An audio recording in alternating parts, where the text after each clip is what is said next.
How's it going, guys and geeks? Welcome to the Geekritique show. My name is Dakota. And I'm Jen. And we're going to be going over the second episode of Series 11 of Doctor Who, The Ghost Monument. I think we can safely say that we enjoyed it. Lots of really, I don't want to say like direct classic Who references, but like thematically and tonally, it felt so much, to me, like a classic Doctor Who episode. Specifically, the John Nathan Turner episodes.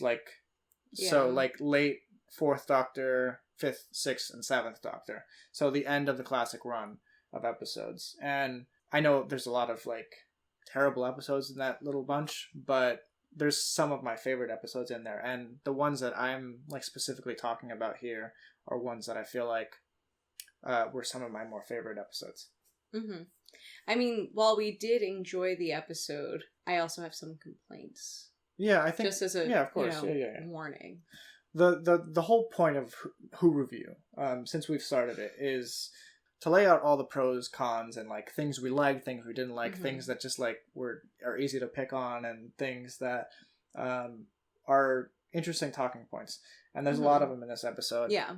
So we're going to try to rush through them because we don't want another 50-minute episode like we did for the last episode. Last episode deserved it because it was the first episode of Series 11. It didn't deserve it. No, we need to keep our videos shorter. No one's going to watch them. Actually, about 75 of you actually did watch the entire 50-minute run, so thank you. Good on you. You guys are amazing. Stop placating him. No, he spends way too much time editing. I do, I really do. But, okay, so the Ghost Monument. What do you think about the episode in general? Like, the tone was interesting, all but unoriginal, just because it reminded me so much of Hunger Games. Even the ending was very Hunger Games. Duel winners with witnesses. So I was kind of like, oh, okay, like this is kind of like Hunger Games, and then it ended just like Hunger Games in a way, and I was just kind of like, oh, so it was Hunger Games. So I wrote down like a ton of notes. That is not one of the notes I wrote down. So interesting. So like as we were watching the second time, we kept like pausing and kind of talking about stuff.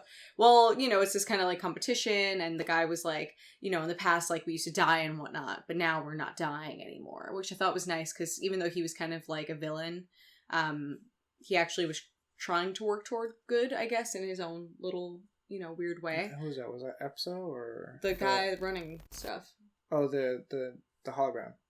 Yeah, him. Okay, so it was because he said like in the past, like we used to like die and stuff, but I'm gonna put an end to all of that. So he was trying to make it better, but it still sucked. So the antagonist of the episode, even though he was kind of like a jerk, was still morally clean, I guess.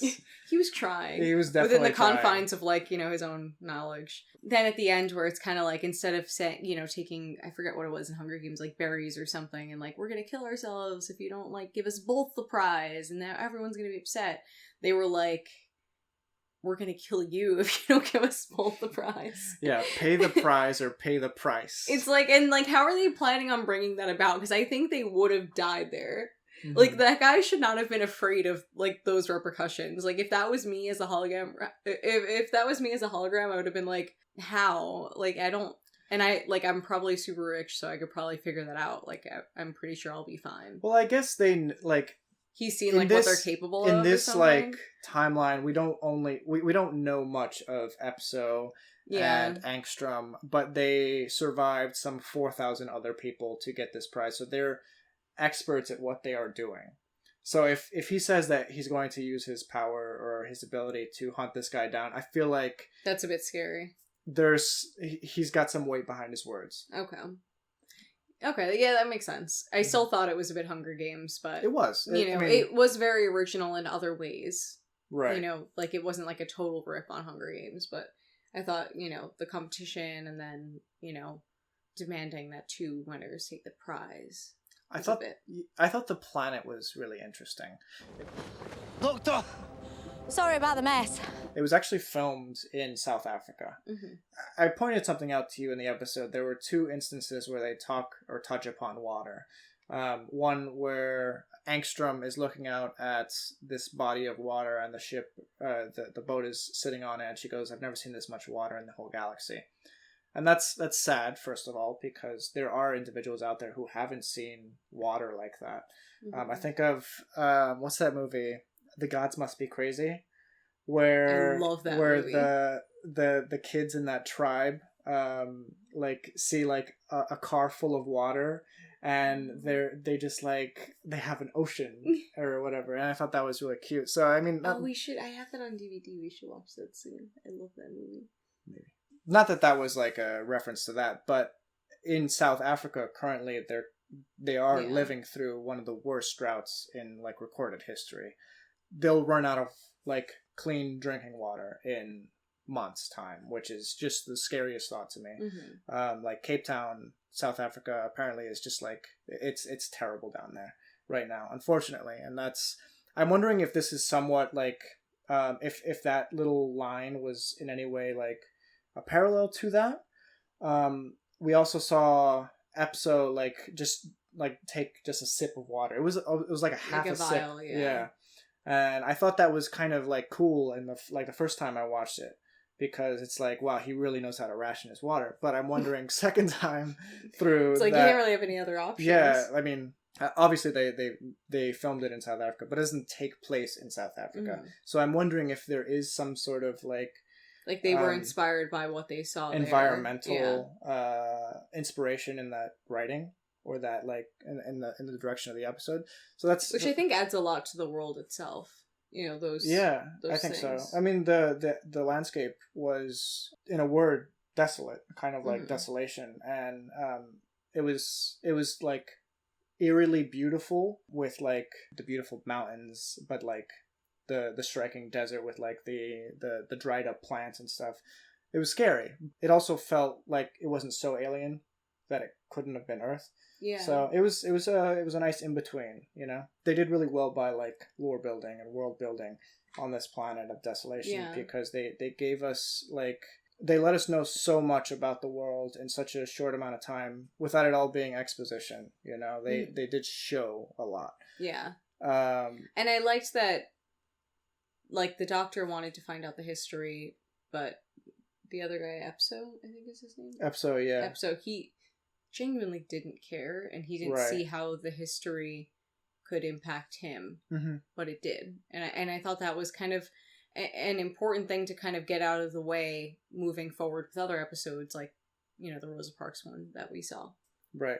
So this is being filmed right after we saw the Rosa episode. We actually just watched this episode for the second time, and then we watched the Rosa Parks episode. So we're actually filming the Rosa Parks episode right after this, so stay tuned for that. It won't be a week late this time, so that's good. Yippee! I'm just saying, like, to say history is important and it's the foundations on which our reality lies on, saying that now is important moving forward, because, you know, as we know in the season, we do have some historical arcs. We have some historical episodes, and I think that this is an important moral to get out of the way. Not get out of the way, but to represent now and then moving forward. You know, it's kind of already been settled. Like, the history is extremely important, and that's a huge part of this series in general. I spoke briefly about how Tim Shaw's race in the last episode, I didn't think that they would ever return. I thought it was a one-off sort of deal. We were wrong. The Stenza were responsible for, I guess, the weapons of mass destruction that were like present on Desolation. Which we probably should have known, seeing as, like, you know, a main character kind of got killed by the Stenza. They're not just gonna, like, let that go. That kind of makes sense that they're gonna, like, have that as a recurring character, but at the time, you know, hindsight is 20/20, right, Dakota? You know, that's one of my least favorite sayings ever. Hindsight is 20/20. There's a guy at my job who says it every single day. So I've decided I'm also going to say it every single day, so he hears it twice a day, every day. Okay. But I thought it was interesting that they brought the Stenza back, and that whole, like, scene where they're going over the inscriptions on the floor. I thought that was really interesting. I pointed it out both times we watched it, because at the end of, like, when the Doctor's reading those inscriptions on the floor, okay, the parallels between that and Fellowship of the Ring when they're in the Mines of Moria, and Gandalf is reading the book that the dwarves had written, like, right before they were attacked and Balin was killed. The last line is, "They're coming." They are coming. And that's the last line that she the reads. Doctor reads. They're coming. I'm like, that's gotta be a reference to the Fellowship of the Ring. I wonder if he was just like referencing things he likes in general. I don't know. Maybe. I mean, there's a lot of stuff that I felt like was very referential to other stuff.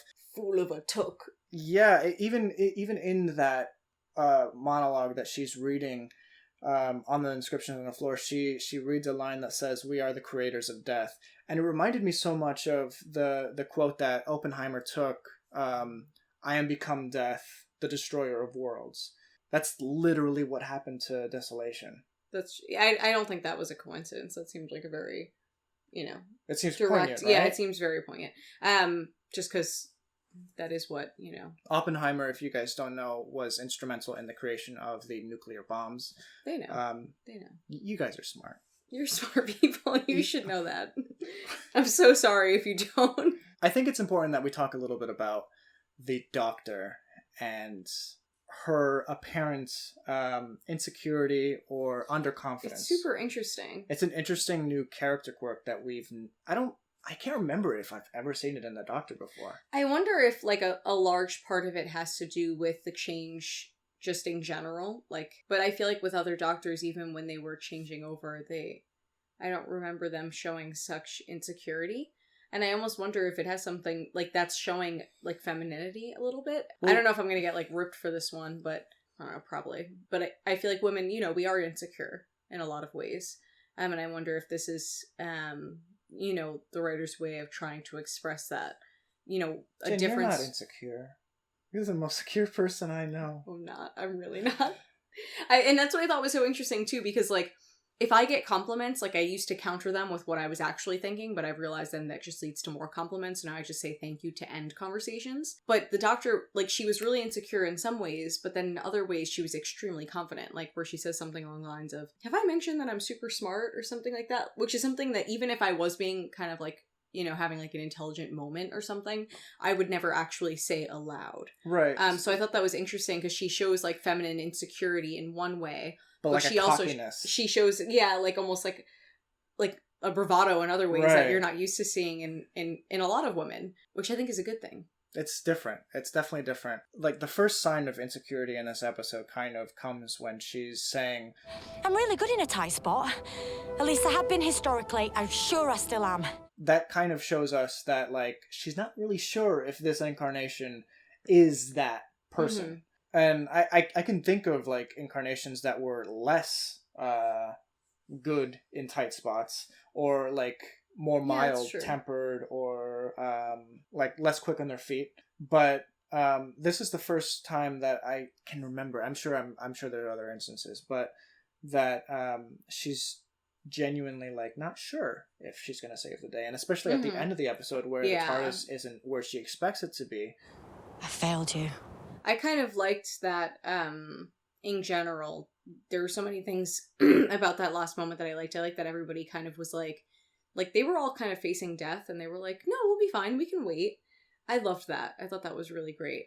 It also kind of just shows the fact that like the companions really seem to care for her. Like she's helped them out of a tight spot. Mm-hmm. They want to return the favor. Yeah, and in general, like nobody likes to see someone beating up on themselves. Like they've been through so much, and they're just kind of like, we can wait, like it's fine, like just she's having a moment, like we get that, which is very human, right? But what I also liked about it was the Doctor was technically right. She had tracked the TARDIS correctly, but there were forces outside of her control that led to her making a mistake. And I thought that was a very practical lesson. Once she realized that there were actual reasons, it's not like she just totally screwed it up. She became confident yet again. And I think that's a good life lesson. There's a lot of things that are out of our control that we just kind of have to contend with and keep trying to, battle on to get the results we want. Certainly.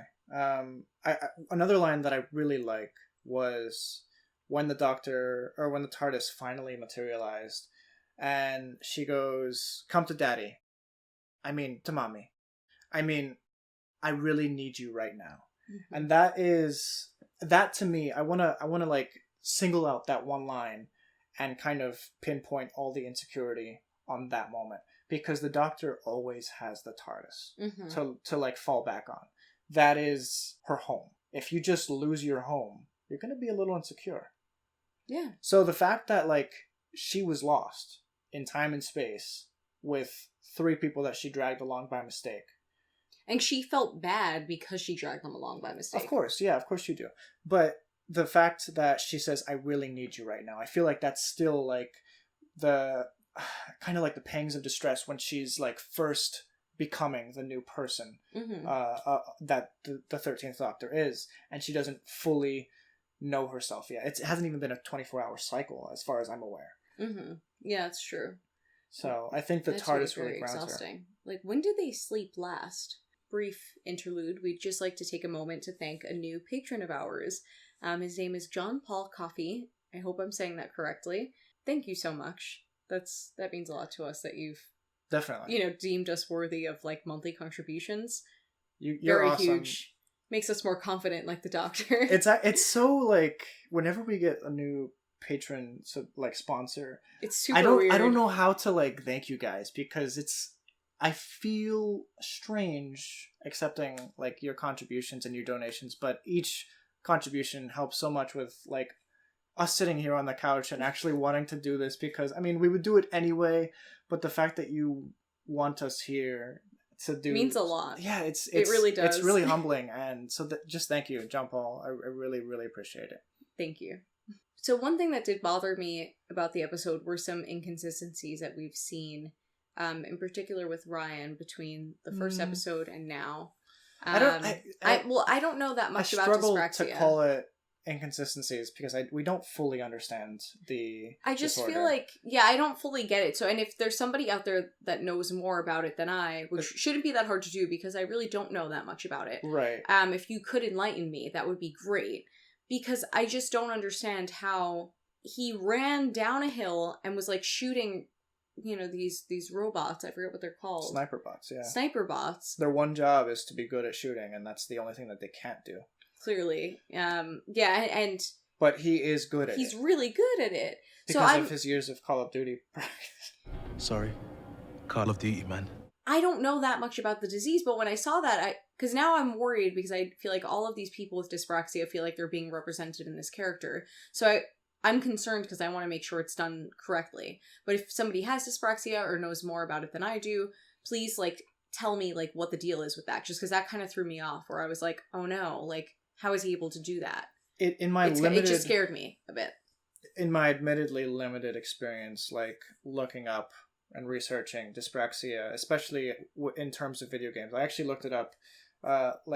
Can people with dyspraxia play video games? From my research, people with dyspraxia, they do like playing video games because it does help them with coordination, but it's especially tough with games that are first-person shooters, which is what Call of Duty is, as well as racing games because of the fast time that you need to make choices. And I'm just kind of curious, if you have dyspraxia, would you go and play a game that's especially hard for you? Would that motivate you to get better? Would that be harder for you, mentally, I can't do this and I'm beating myself up for the sake of not being able to do this? Yeah, it just made us more not upset, curious. I guess, I'm genuinely curious. More confused. Yeah, I just don't know, and I would like some insight on that. So if you guys can help us out, that would be great. When it comes to when I play video games, I always go to hard mode first. That makes my first handful of hours, my first 5 hours of gameplay, extremely difficult.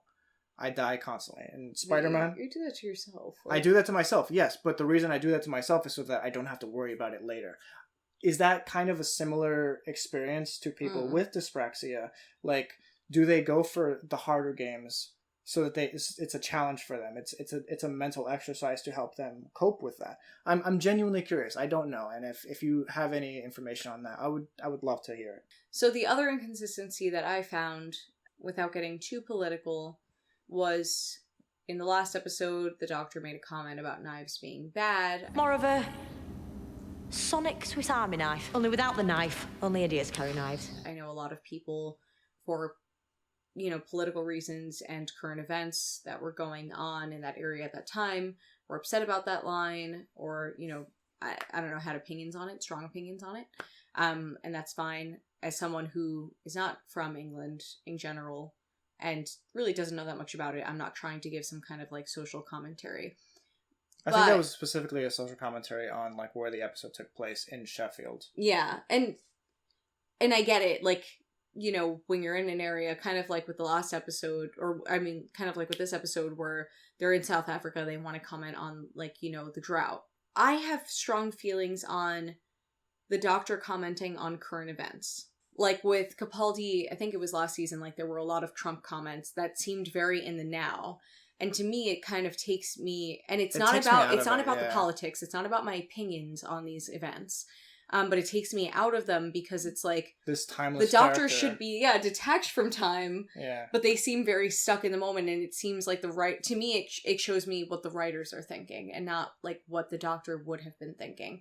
Whereas with the drought in this episode, I thought that was interesting because they wrote it into the fiction and turned it into world building, which I think is creative and interesting. But for the Doctor to just offhand say last episode, you know, knives are bad or whatever she said.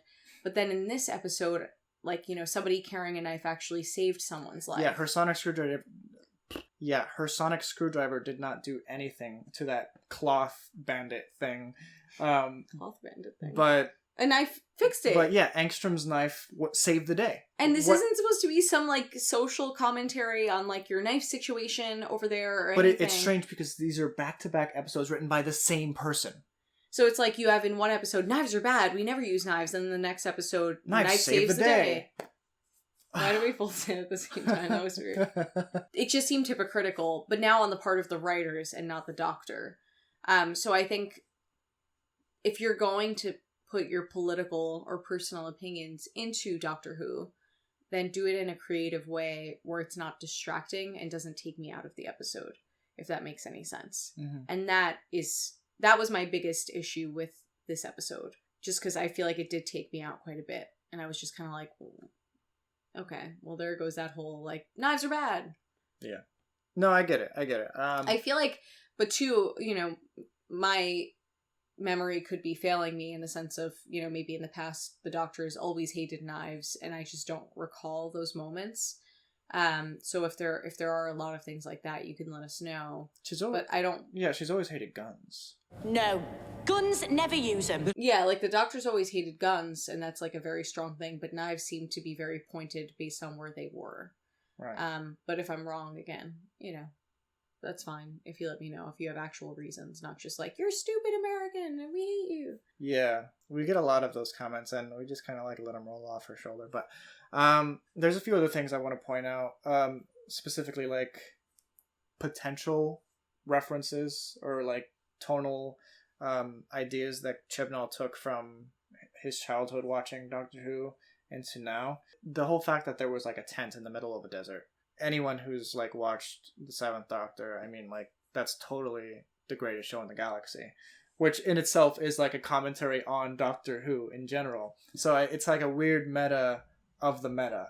I really like the idea, and even the guy inside the hologram using these people as a show in the greatest show of the galaxy. It's like these three gods of Ragnarok who like get people to play in their circus. When you no longer entertain us, you die. Predictable as ever, gods of Ragnarok. And it just felt very much like that. And that's one of my favorite episodes. I love that episode so much. You ain't seen nothing yet. The exchange inside the tent when they're like talking about like exchange rates and... Kren. How much is a Kren? 200 Kavlons. It's 94 Velas. No, 4,020s. Just how like silly and quirky and stupid the like that little interaction was, and how she's behind on her exchange rates. I love that, first of all. That just hilarious writing. But it's very Douglas Adams. If you guys are familiar with Douglas Adams, he wrote Hitchhiker's Guide to the Galaxy. He made a few Doctor Who episodes, most notably City of Death, but he also wrote like the unfinished Shada. He's kind of like the pinnacle of like British humor, in my opinion. I love Douglas Adams so much. So I have a hard time believing that isn't in some way inspired by him. We never talk about the music on Doctor Who. I feel like we should touch on it a little bit. What do you think about the incidental music? Well, I think this season has been very interesting, and that's why we're talking about it, for the first time, because I think they've really gone in a different... The music is notable, and it's unexpected. Because it's not Murray Gold. The composer for the last 10 series, is gone. It's a new guy. You can feel it. His name is, as far as I'm aware, I'm not butchering it, but I might be, Segun Akinola. It's very different. It's a lot of moments in this episode kind of reminded me of like Elder Scrolls a little bit, like Oblivion, like Jeremy Soule type stuff. But I specifically like the music that plays when they first enter the TARDIS. Mm-hmm. And I think it's important we talk a little bit about the TARDIS.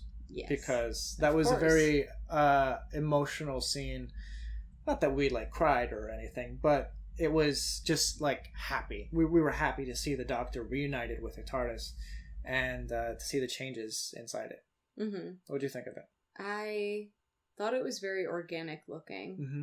It's funny because it was like actually a really interesting contrast because you had like those big like crystallite, beam things that were very organic, but then the pattern on the walls in the back was really clearly designed. So I thought the contrast between the two was really cool.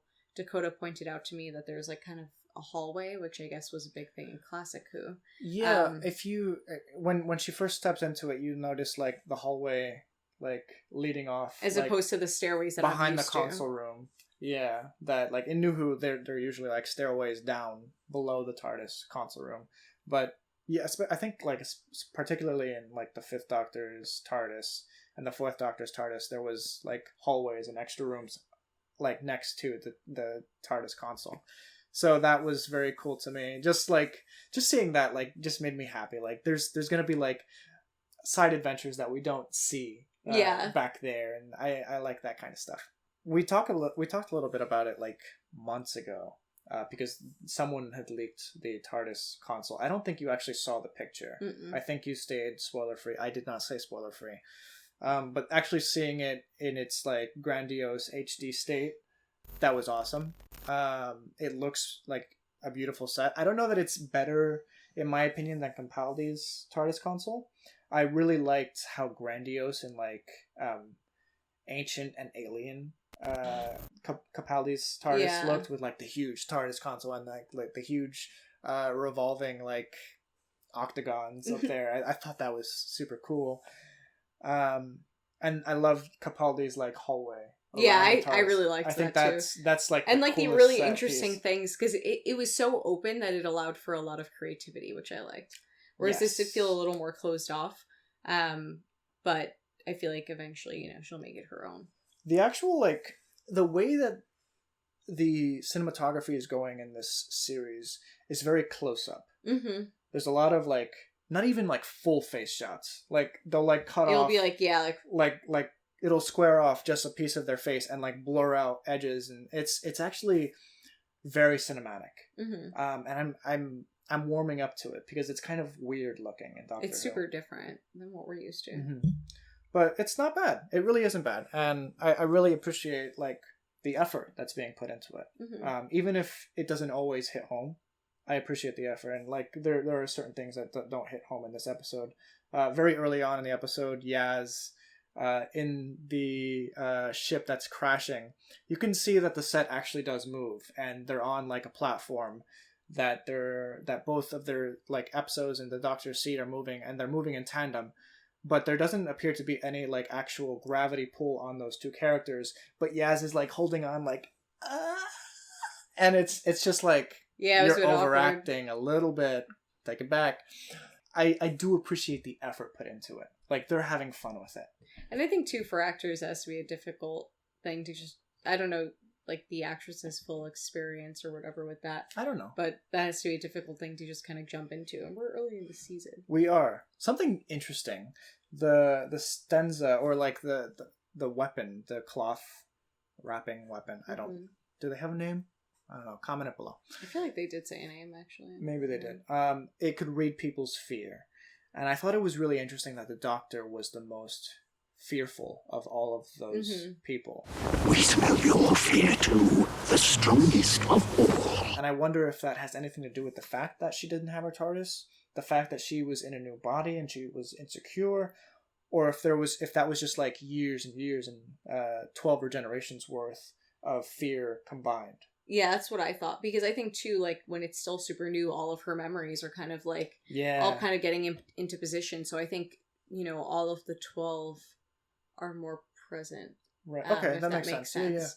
Yeah. And I think that's why, because I think that's how they were able to go so far into her past, you know, because she was very vulnerable at that time. The creature even went so far back in her memory, like to a place that she didn't remember or didn't recall. They called her the Timeless Child. The Timeless Child. And they said she was abandoned. Right? Yeah, they used 3 adjectives. They said outcast, abandoned, and unknown. It's not hard to believe that the Doctor is any of those 3 things. We know that the Doctor lived in an orphanage at one point in his life from previous episodes. Still, whenever we get any information about the Doctor, it's like, oh, what's going on? What are they saying? But it also makes me a bit worried, because I feel like during Moffat's era, there was so much teased about the Doctor's past. And so much of it fell flat. But yeah, a lot of it wasn't like really satisfyingly answered.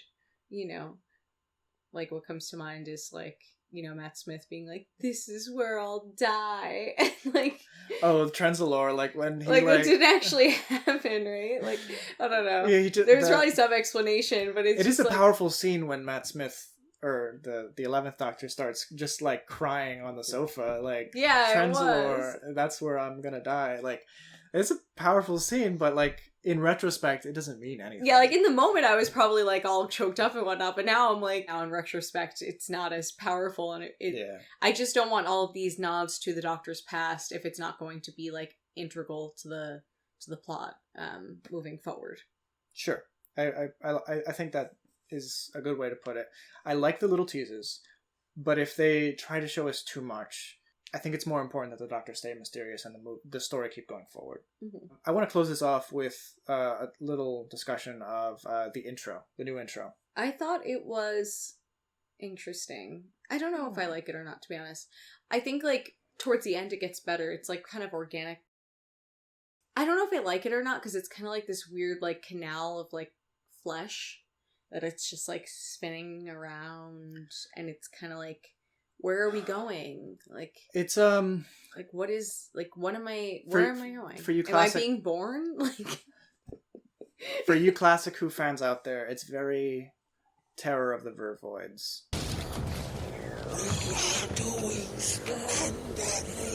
You new Who fans can look that up. But the actual rendition of the theme music, that classic like Delia Derbyshire theme music, I thought was like one of the closest to the classic. Mm-hmm.